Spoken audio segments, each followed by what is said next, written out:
Well, hello and welcome to Theology on Tap. It's so great to have you here. We're into a new month.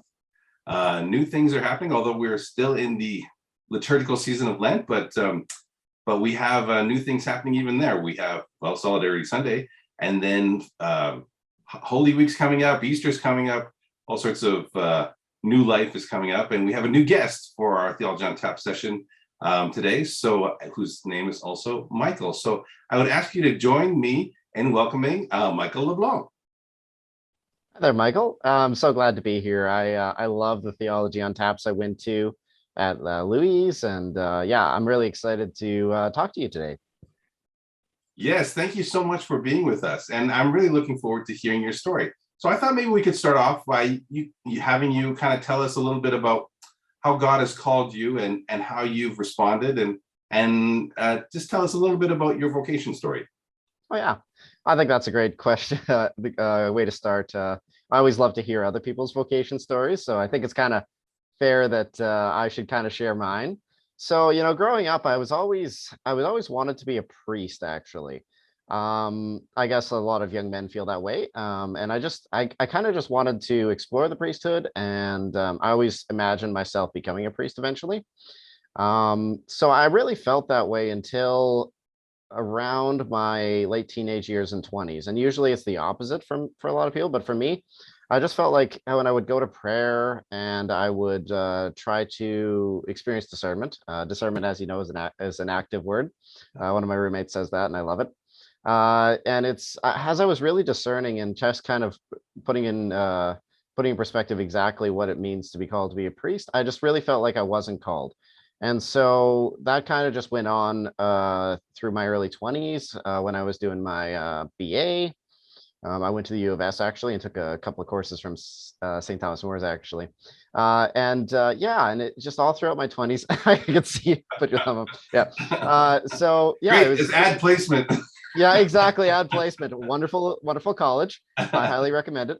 All right. Yeah, that was actually yeah, it was just like I experienced a lot of community with STM and U of S, and I was actually on a soccer team at the time, and even after graduation, I joined a young adults group at the Cathedral of the Holy Family called Quench.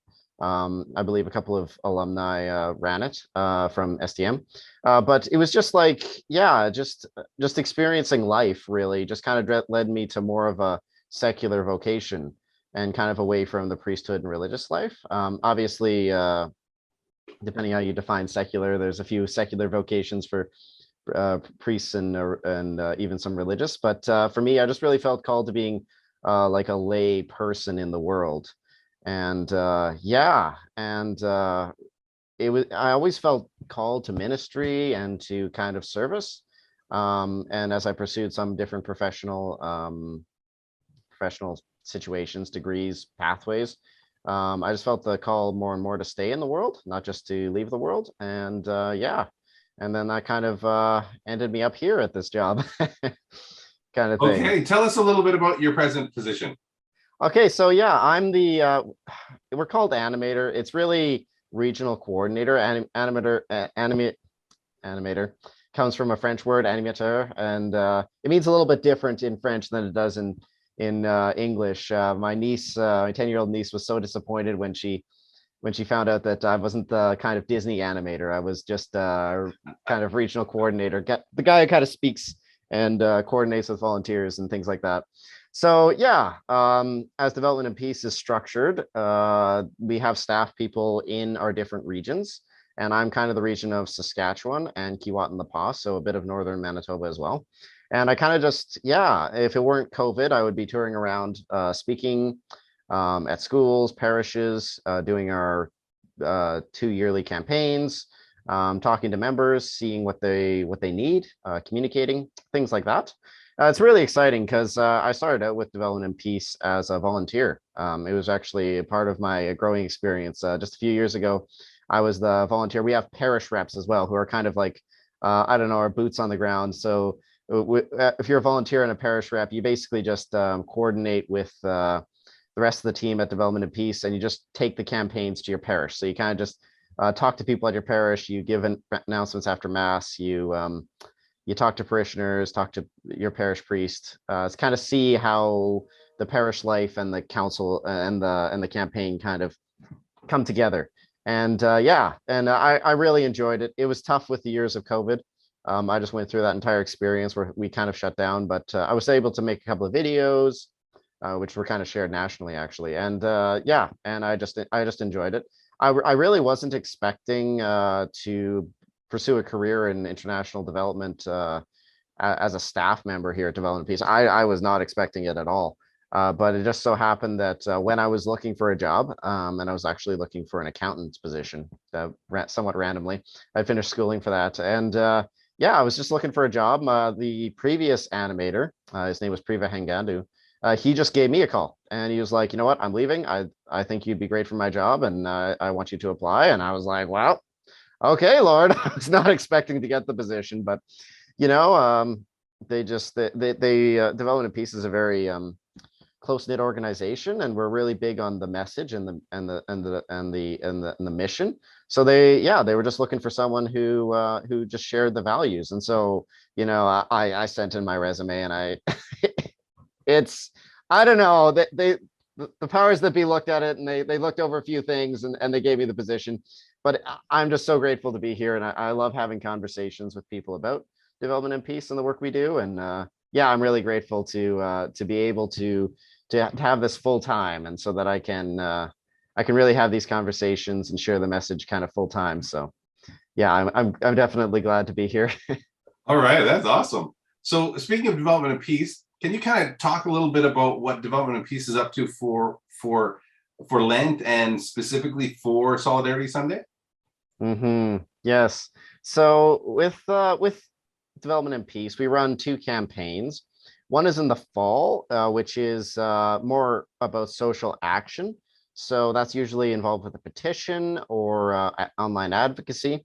We just had a number of things going on in the fall with like the COP conference, and we were actually producing a petition that actually went to the House of Commons, actually talking about trying to defend the defenders of human rights and hold Canadian companies accountable when they do wrong things overseas.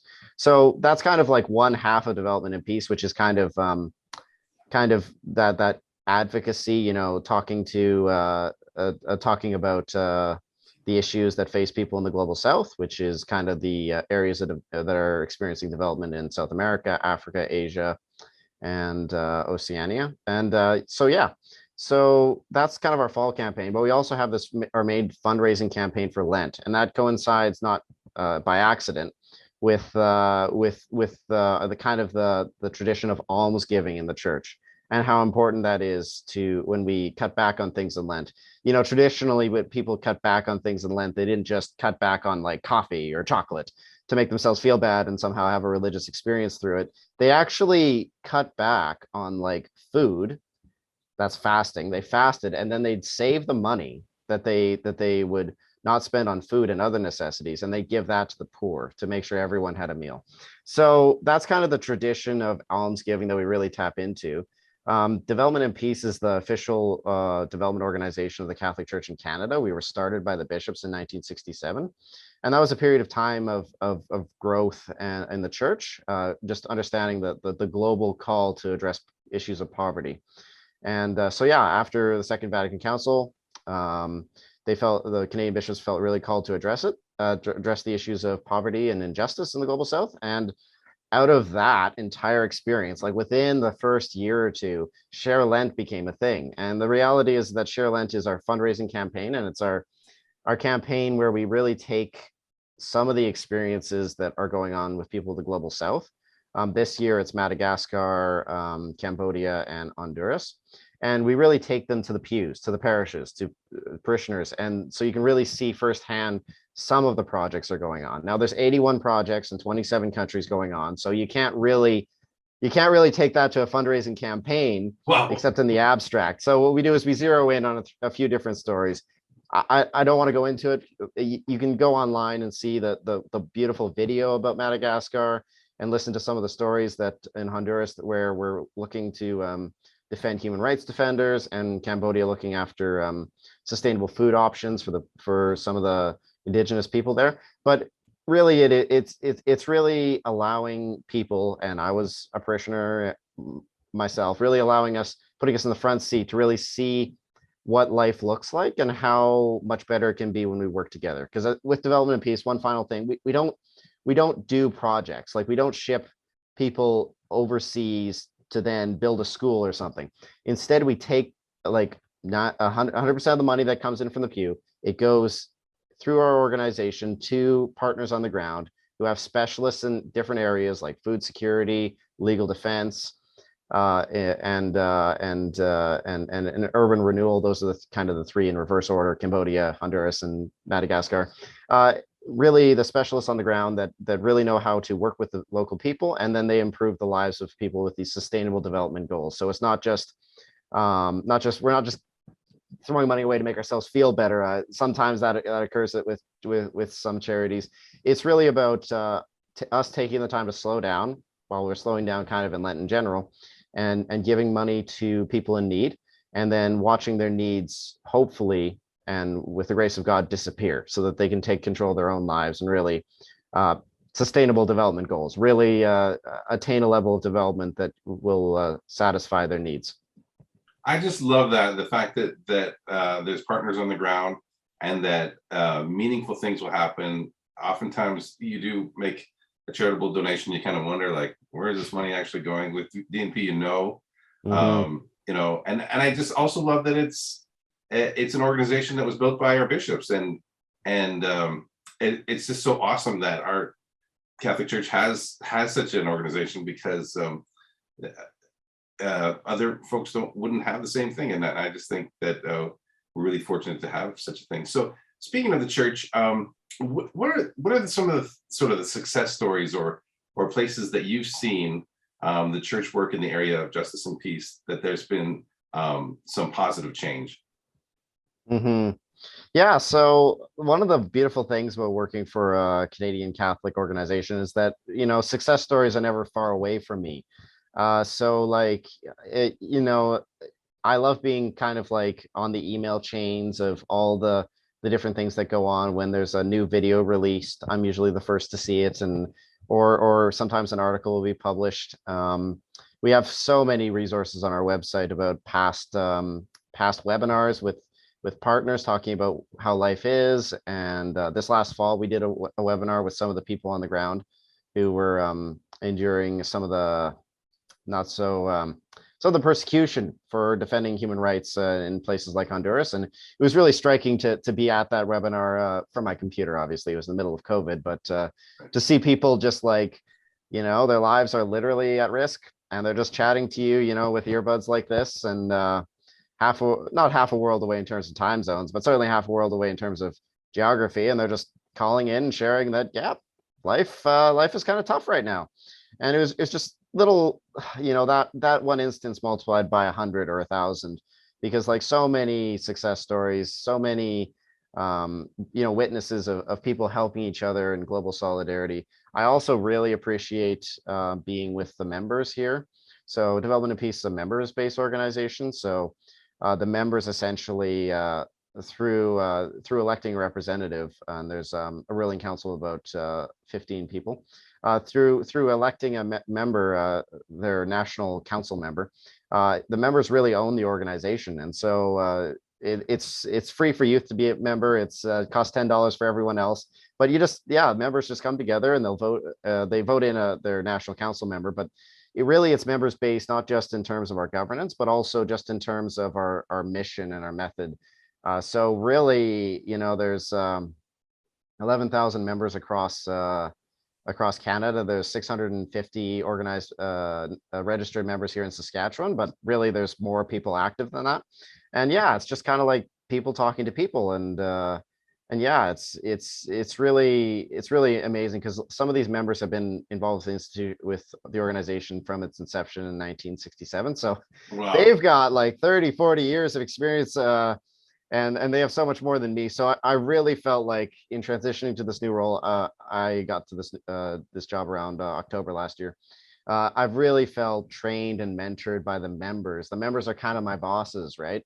And so it's just kind of like they're the specialists and the bosses, and they kind of like really caught me up to speed really well. And yeah, I just honestly, the community, the laughs, the environment. Armella Sontag, who used to be in this role Oh, yeah, right. a few years back, only just a few.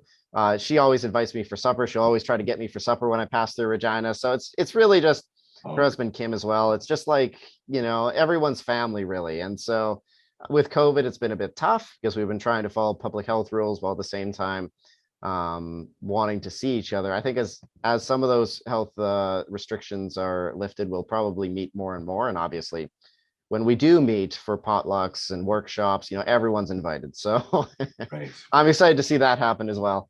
Yeah. Oh, that's great. We have so our Newman group is connected to the Canadian Catholic Students Association, Hmm. and so our last in-person regional conference was in Regina, and Priva came, and it was so great. I really did like what you're talking about, like that sort of family sense that we're all connected and we're all working towards common goals and trying to make this world a better place. And I just really appreciate Archbishop Boland being there and just sort of feeling like, oh, okay, this is important stuff, you know. Yeah, speaking of university students and young adults, is there any advice you would have for young adults who are kind of looking to engage in the work of justice and peace?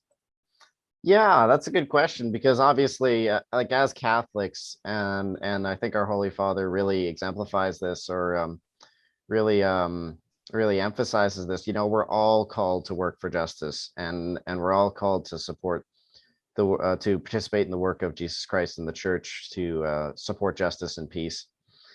So as a young person, I really would recommend just getting your boots on the ground, just really rolling up your sleeves and jumping right in. Obviously, don't do anything that's stressful or dangerous, but really until you kind of get your boots on the ground and you kind of feel what it's like to do advocacy, or to work in a soup kitchen, or to volunteer with one of the ministries of the church. When I was I was recently in Winnipeg, and one of the priests was going through all the different missions of the church, the different ministries of the church, and was just listing them off. And he came to about 30 or 40 that his parish was doing. Wow. And there's apparently like almost 1,000 across the church. Really, there's just so many areas of ministry. And whether you're doing something as simple as like I was a sacristan at my local parish, so basically setting up for mass and taking down, or you're yeah, if you're just doing something as simple like that, distributing communion at mass, or distributing communion to people who can't be there. There's just so many different ministries. Whatever ministry you choose, just really try to find something practical and hands-on, and hopefully that's going to be related to an area you'd want to go into as a career. But even if it isn't, just something that's practical or hands-on, and just really take the time to meditate and reflect on what you've learned, and see how it feels. Because obviously, it's not a one-way street. Like when I experienced ministry, I felt like I wasn't called to the priesthood. So obviously, it doesn't necessarily mean that you'll have to give up your individuality and just become some sort of cleric or something. Really, if when you experience ministry, you just learn a little bit more of what it means to be church, and a little bit more, hopefully, of your role in it. And so really, it's really just finding how you can be a member of the people of God. And so I really encourage just something practical, and it'll snowball from there. Trust me, people like me will see you active, and we'll try to recruit you for stuff. So don't worry too much about getting things more complicated, but just start simple. Right. Oh, yeah, that's great. And I just love that story that you told about sort of being tapped on the shoulder for the position you're in now, because that's what happens when we are involved in community, and we are kind of actively participating in being one of the people of God. It's like we get to know people, and we get to hear about issues and initiatives that the church is taking in the world, and how the harvest is plenty and the laborers are few, and yes, and we're always looking for someone, yeah. And even at the college, we're always looking for new Just Youth members to be part of the DNP Just Youth group, and it's like, okay, there are opportunities out there for justice and peace. So it's like, okay, all right, well, it's just time to sort of take the first step and check out what's out there. Yeah, exactly. And like getting involved with the youth group, like Just Youth is amazing. I keep hearing stories, but it was notable on a national level in terms of how involved and connected they were. But obviously COVID happened, and so that kind of slowed things down a bit. But yeah, just like getting involved with youth group, any kind of social advocacy, like you'd be surprised at the different people you can meet. Like our members are very diverse in our organization, but in every organization of the church, in every ministry, like CCO or face to face. Like when you talk to the people and where they come from, it's very, very diverse backgrounds. And even just going to mass and getting involved with your parish, you'll meet so many different people. So like and get to know them as people. And so as those conversations start, you get to a broad spectrum of like the wealth of opportunities out there. And I think you just gotta go for it and get involved and jump in sometimes. And yeah, and then that's about all I can say, because I don't know what's going to happen. Who knows what's going to happen? That's right. But you know what? Even in this COVID moment, that's what I've really noticed is the videos on the devp.org website are so Yep. good. Like they're so well Yep. made. And even if you are kind of disconnected right now from home, you can start to connect to the whole world out there. And the resources are so kind of like plentiful on the website. It's like, wow, Hmm. lots Yeah, happening. exactly. Yeah, and also in my own personal life, I'm constantly calling people from PA and Regina and things like that. So like, yeah, with COVID, we've just come. In a sense, it's made us more isolated, which is unfortunate, but it's also made us more connected because all of us are on Zoom now. So yeah, so you can if you just hop right in, you'll be surprised at the conversations you can have with people around the world. Yeah, that's right. And you know what? Like moving forward and kind of as we kind of hopefully are getting back to normal, and we're kind of looking towards the fall, and what does that look like for student programming or young adult programming? Hopefully there's more in-person stuff. But even the lessons we've learned from COVID are that if we are having a meeting and people are across 3 provinces, we can still connect. We can still do the Zoom calls or the Hmm. work online. And I was saying the bishop dropped by and was visiting our STM chapel, and we were able to have lunch with him afterwards. And I said to him, I'm not sure if I'm ever going to do an evening Bible study that's not on Zoom in January. Like, it's just too easy not to. Yeah. It's way easier to stay home than go out into the -40. Yeah. Certainly. So tell me, you're doing all this work and this advocacy and it's challenging stuff. And so what supports you in your life? What sustains you? What keeps you going in the midst of all these? Because some of the stories are pretty hard. And just Hmm. wondering, how do you stay supported? Well, I have a very loving and supporting family, and friends, roommates, good Catholic roommates who keep me grounded, and some of whom are involved in ministry as well. And yeah, it's just like really the community that kind of surrounds me. Development and Peace, as I mentioned, is quite an active community. So there's often people around to share news with, and that are around to support me if I need it. They're definitely around to give me advice, which is I frequently got both solicited and unsolicited advice from members, but it's almost always really good. In fact, it's always really good. So yeah, and it's just like when you have that community that surrounds you, it makes some of the tougher things about life and about choices you have to make a little bit easier. Obviously, a prayer life, going to mass every Sunday. I try to read a psalm before bed. You can always try that if you have no idea how to start praying. And my fiance as well is a very faithful Catholic. And so, yeah, it's just like, talking with her about the faith and what my day's like. It really just helps when you have those people to share your day with, Catholic or non-Catholic or spiritual or non-spiritual. And yeah, and when you share your day, you share a little bit about yourself, and then you receive a little bit about other people. So that kind of creates that interconnectedness and that sense of belonging that we kind of all crave.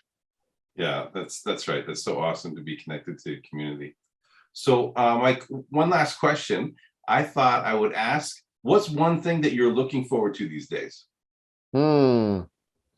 Yeah, well, obviously, I'm getting married later this year on December 30th. So that's kind of the one thing that's kind of overarching everything else in my life. But Congratulations. yeah, thank you. If I had to narrow it down to being like more with to do with my job or the movement, I think this spring we have a couple of major meetings that are taking place.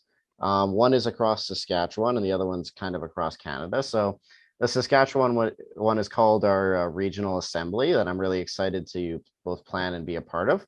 So it's going to be online because it was too short of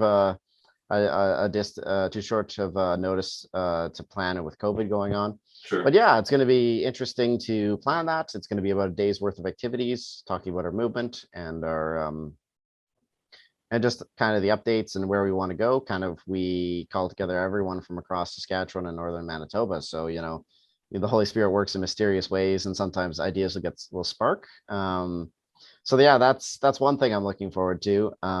Michael, when does that occur? So right now, like, we haven't settled on a date. Okay. It's one of the things that I really wish I had.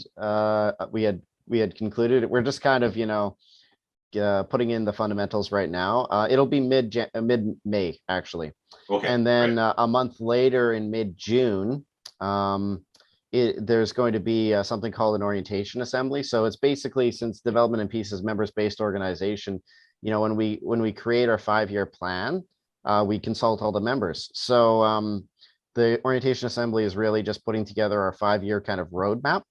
It's kind of like a strategic plan.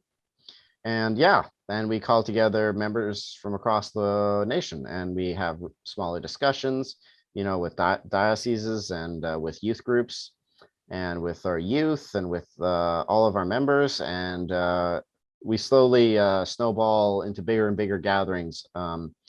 And then eventually in June of this year, we'll be 2 delegates from every diocese and a number of youth reps will be going to Halifax, where they'll meet and they'll talk for about a